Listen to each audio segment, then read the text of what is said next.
thank you for joining us, Laurent. Thank you for inviting me today. Of course. Well, we've heard from Yamina. So why don't you first of all introduce yourself, and then I'll ask you a little bit about CDP and what you do. Yeah. So I'm Laurent Babikian, responsible of the data product at CDP. CDP is a not-for-profit organization which is the largest environmental reporting platform in the world. Through which we had last year something like 20,000 companies, and we're expecting this year something like 30,000 companies. And they report environmental data on climate change, on water, on forest. This year, for the first time, on plastic and biodiversity. Okay, great. So why don't you explain a little bit about the current situation with reporting standards and what needs to be done to support businesses, what you want to see happen? Yeah, so now we are at a point where there is a new regulation coming into effect at the EU level called the CSRD, starting 1st of January 2024. And this regulation will concern something like 55,000 companies. So mainly European companies, but something like 10,000 companies which are not European, but they have a European subsidiary. So for the perimeter of the business in Europe, there will be obliged to report this information, and they will have to report this information using an ESG reporting standard that EFRAG is working on now and is about to publish at the end of June, which is a reporting standard made on double materiality. And EFRAG is about to publish 5 standards: climate change, biodiversity, water, ocean, pollution, and circular economy. Also social and governance, but if I'm concentrating on environment, that's the 5. While on the other side, we have ISSB, which is run by the IFRS Foundation, and they are proposing in June also only a climate norm, a climate standard. And there is a different approach between the two of them. One is based on single materiality, which is the ISSB approach, and the other one is based on double materiality, which is the European approach. And clearly, if we are to achieve net zero by 2050 and the conditions of a regenerative economy, we need to go double materiality. Single materiality will not solve it. So okay. we need to fight for that, and there are some tough discussion right now by the end of June. So can you explain for the audience and for myself what the differences are between single materiality and double materiality and why it's important? Yeah, well, it's important. It's important because it's the time where we're going to structure the ESG data for the next 50 to 100 years. So it's the same time we had 50 years ago when we had to structure the financial data with the IFRS Foundation and something called IASB.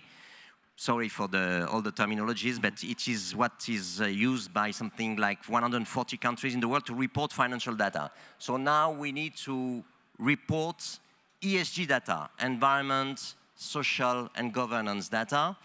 And we need to do that to enable investors to do their assessment of the impact of their portfolio on society and nature. And the main difference between the single materiality approach and the double materiality approach is that the single materiality approach, it's only climate change that has an impact on my ability to do my business, to run my business, and to do profit.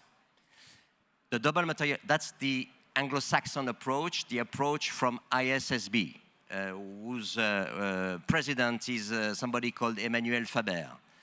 The European approach is double materiality, so it means it's single materiality, plus the fact that when I am a company or when I am an investor, but mainly when I am a company, when I produce, I have an impact on society and environment. So it's from inside to outside.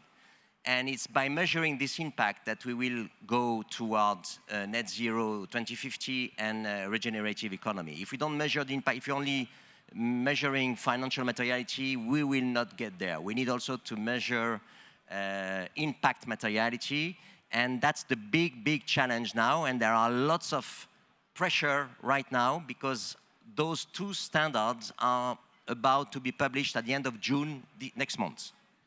Published by By the European Commission. So ISSB is going to publish on its own, but European Commission is going to publish to promulgate a delegated act. And the question now that we are waiting, is it only going to be one on climate, or is it going to be a delegated act encompassing biodiversity, pollution, water and oceans, and circular economy? We don't have to, basically, we don't have time to lose, and we're losing by discussing a lot of time. So when I was listening to the debate before, I think you're right. And it's very difficult when you have a meeting at the EU level to put everybody on the same page. And all this is a loss of time, and it means that we will have to do much more in much less time. And so it's going to be very problematic. It's problematic already. But. So if you're a company operating in the EU, what's the difference? What would the practical difference be under the definition you want, double materiality, and why is that important? So for a company, I mean, if we don't have, so the problem is that if we have jurisdiction with single materiality and jurisdictions with double materiality, which will be European country, then it will have an impact on the company's valuation. So the same company with the same multiple, same competitor, one in single materiality and one in double materiality will have a negative impact on the valuation on the company. And it's basically the ambition of the single materiality of ISSB, and it's stated in their document, is to maximize enterprise value. So we are still in the game, the neoliberal game. We need to maximize enterprise, whatever it costs. While the objective of the European standards in double materiality is to minimize the negative impact on society and nature. So we don't have at all the same objective. But we need harmonization, because if we don't have the same rules, then there will be distortions of valuation on the market, and that's not good for the way capitalism or market are functioning. So we need to have harmonization. Now the big question, there is an harmonization on the climate norm that is being published now, but there is no harmonization on the biodiversity and all the others I discussed. Mm-hmm. The big question is, will we harmonize to the low end of the range, which is the global baseline, so single materiality, or will we harmonize toward the highest ambition, which is a double materiality? And at the end of the day, I think it's an ethical question. Do we care about our kids and grandkids, or don't we care about them? So if we care about them, we want to give them something that is going to be functioning. And we need double materiality for that. So with double materiality, you're really talking about a different economic model. You were talking about enterprises measuring their success as a business in a completely different way to the way they have done for the last 60, 70, 80, 90 years. Yes, yes. And I think that I have my favorite triangle. I think that we need three things. If we are serious, it's again, are we serious about the target or not? It seems that we are not serious, you know, but because when we take time to say we need to get out of this treaty, we should have been out for a while. So it seems that we are not serious. But if we are serious, then we need to have, I think, three things to change or to revamp our economic and financial system. So we need to have these reporting standards in double materiality, how you produce ESG data. That's going to come normally with the CSRD and exactly what I said now in Europe. We need to have a price of the negative externalities. I'm thinking about, and also positive externalities. I'm thinking about the carbon tax. And we need to have the true cost accounting, what we call triple capital accounting. And if you have those three elements of the triangle, you are able to calculate the impact of financial institutions and corporations on society and nature, and you are able to convert this impact in monetary terms. And if you do so, you are able to calculate what we call a return on impact. And ultimately, at the end of the day, you need to change the way you assess your performance in an investment in capital by adding to the return on equity, which is the main, the main metric that we're using now. When I go to the markets and I invest in stocks, then I expect to have 12 to 15%. That's the return on equity. Why 12 to 15%? We don't know. It's kind of a magical figure. And we need to add to the return on equity the return on impact so that you can have a much better assessment of your investment. So we're talking about a systemic change. And to be honest, when you look at the neoliberalism now, because it's a question about that, and we see very much that people are pushing at max now the system. By 2022 was the highest ever dividend year paid in the world, was the highest ever profit year paid in the year, as if there was an urgency to cash in now, because I know that don't look up is coming and I don't do anything. I prefer to cash in now rather than investing in the long term in the transition to smooth out my profit and dividend in the future. And we cannot go on with the system like that. We cannot go on with the system which is pricing Apple, the largest company in the world, 2.8 trillion now. The French GDP is 2.8 trillion. And when Apple is worth 2.8 trillion, so 2,800 billion, it's insane, it's worth more than all the top French 40 French companies, the CAC 40. So you take LVMH, plus L'Oréal, plus Total, plus Sanofi, all this, you have less than Apple. So that's not sustainable anymore. We can't stay in a world like this. If we are serious about the target, okay. I think what you're talking about and what we were talking about earlier, it was a question of political will. Are the political institutions and the people that operate within them set up in a way, and do they have the political will to get these things done in the face of lobbyists, in the face of everything else? Do you think that our political institutions at a European level are up for this, are able to rise to this challenge? I'll ask you. I mean, I can take it. I mean, absolutely not. We don't have the politicians we deserve. We pay politicians a lot of money to represent us very badly. They are not at all at the level of what needs to be done. And if I come back to the necessary systemic change of the system, we don't have a carbon tax while we've been talking 40 years, since Rio, right? I mean, even before Rio. We don't have, why don't we have a carbon tax? Why the OECD was able to put a minimum corporate tax, 140 countries signed the document of 15%. Why are we not able to have a political carbon tax? We know that this is the piece of the puzzle that is going to help all the other pieces to accelerate, to converge to net zero.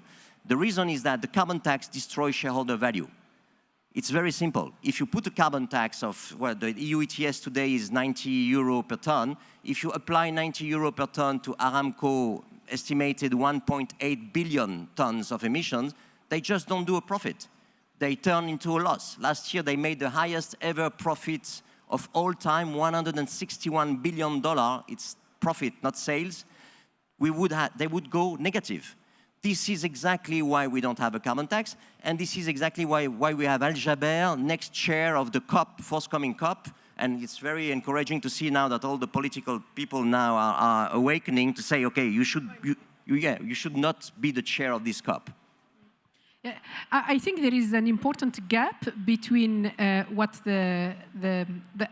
between the announcement of the climate neutrality target and what needs to be done to achieve the climate neutrality target. I do think that politicians, they just thought that, okay, this is another target that we could claim or talk about without making changes, or by making small changes. Yeah. They did not understand, they did not capture yet that the climate neutrality is achievable only if we need metamorphosis of the system, a complete metamorphosis. And what we do in the EU policies, and the climate policies are EU policies, is that we do some few changes, few improvement in a system that does not work already, in the policies that have led us to the current situation. So it is unlikely that with the package that we have, even the 50-55 that looks very ambitious, and all the people who worked on it are very, very happy and very satisfied with the final result, etc.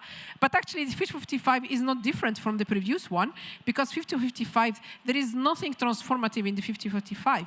It's even for some of the additional measures that are in 50-55, they are even worse than it was before.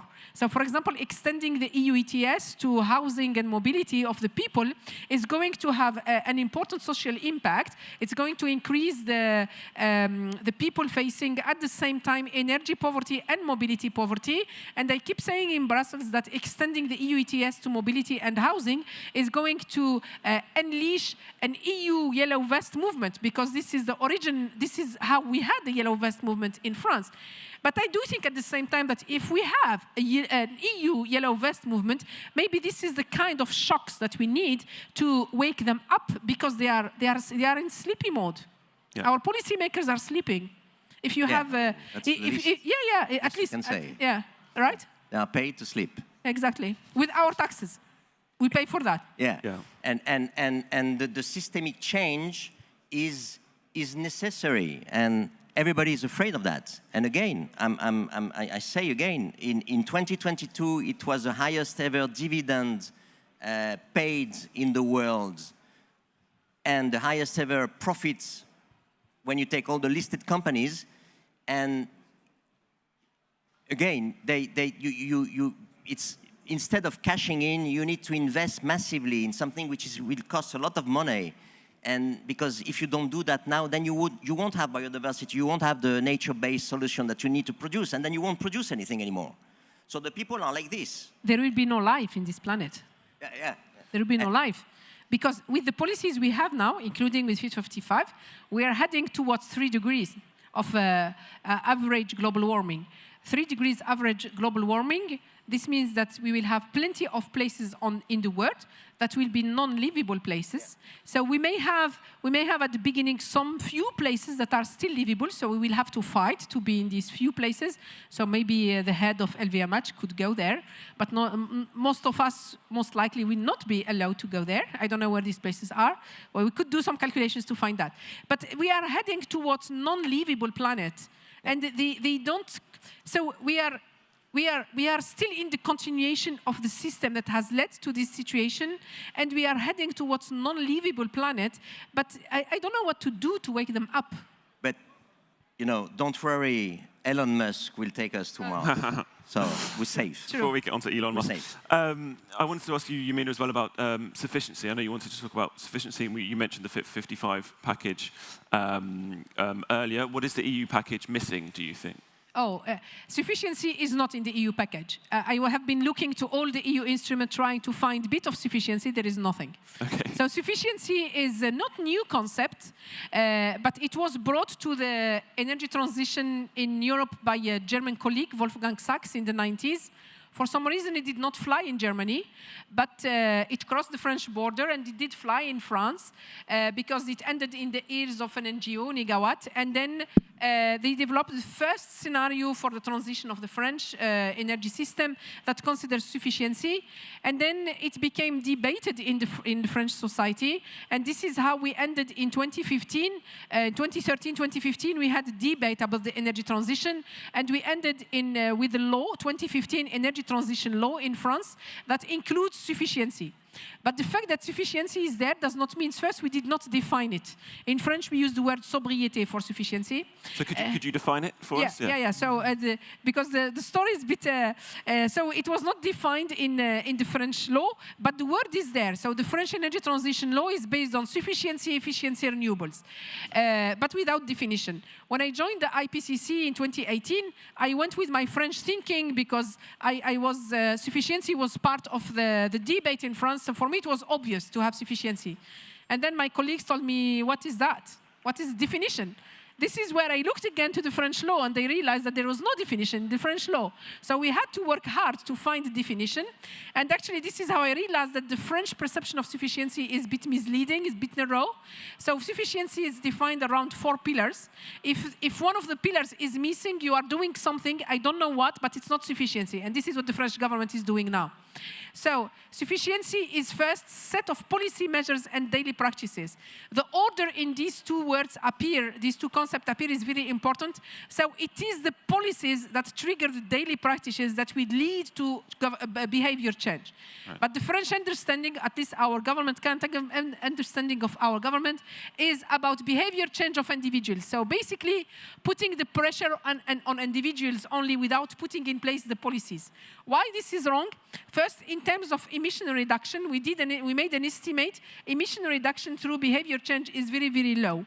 And it could play a role only if first you put in place the policies. I give you an example. Paris, 25 years ago, it was impossible to bike in this city. People were driving like crazy. Today, biking in Paris became social practice. Why? Because we had the policies in place to put in place safe biking lines. It's not perfect, so if there is someone from Paris city, please make it better. But it's better than 25 years ago. You see, it's the policies that unleash that. This is the first pillar. The second pillar is that these policies are about avoiding the use of all natural resources, not just energy. In the French understanding, it's only about energy. Recently, I was happy to see that my government was extending its understanding to water. So there is progress. They may have read the IPCC report. So it's about all natural resources, because whatever you extract from nature, you disturb the system, the ecosystem, and you always need energy to transform it, etc. And then the third pillar is about what we call today climate justice or just transition. Sufficiency is about delivering. These policies should keep in mind well-being for all. Sufficiency is about ensuring, actually it's more about protecting the most vulnerable than the policies that we have today, which are about protecting the richest ones. It's always about providing more to the richest ones. This is the third pillar. And the fourth pillar is about within the planetary boundaries. We did not put the carbon budget for a very simple reason, because the planetary boundaries, we have 9 planetary boundaries. Climate change is one of them. And all our climate policies look at only to climate change. They forget about biodiversity, water use, land use, etc. All these things are forgotten. And if you consider planetary boundaries, so the EU, our climate neutrality target today is for 2050. If we do consider planetary boundaries, this means that we will have to consider our cumulative emissions, our past emissions, and this would mean the EU 28, I did not calculate for the EU 27, should be climate neutral by 2033. And France should be climate neutral by 2028. So it's this government. So Emmanuel Macron, by the end of his mandate, we are either climate neutral, he would have done the job, or not. And I am sorry, we are in the wrong direction. He is in the wrong direction. Laurent? I mean, because I see the time is running, just to build on that about the planetary boundaries, there is, and you know, I think the winning combo for corporations and investors, I think it's important to say that, is that they need to have a science-based target, each of them, including the scope 3, and to have a credible transition plan to explain how they will reach the target, and to have this plan submitted as a resolution to the shareholder assembly every year in what we call a say on climate. And the good news is that this is starting, we start seeing this, and now there is a new generation of science-based targets just arriving, which it was announced this week, the Science-Based Target Network. For the first time now, they are going to start certifying land use and freshwater target for companies around the world, planetary boundaries, and then there will be a biodiversity and there will be oceans, but they start as soon as this year with land and freshwater. And then the same story again. You have to have an SBTN, so the science-based target for climate is SBTI, and now you need to have SBTN targets and a credible transition plan from companies and from investors to explain how they are going to achieve these targets. That's the winning combo, right? So better take the good habits right now rather than wait 5 or 10 years, because then if you lose this window, what will probably happen is that companies will lose market share, will lose profit, and probably will have some difficulty to attract talents in the future. Sure. So it's better be ahead of the curve.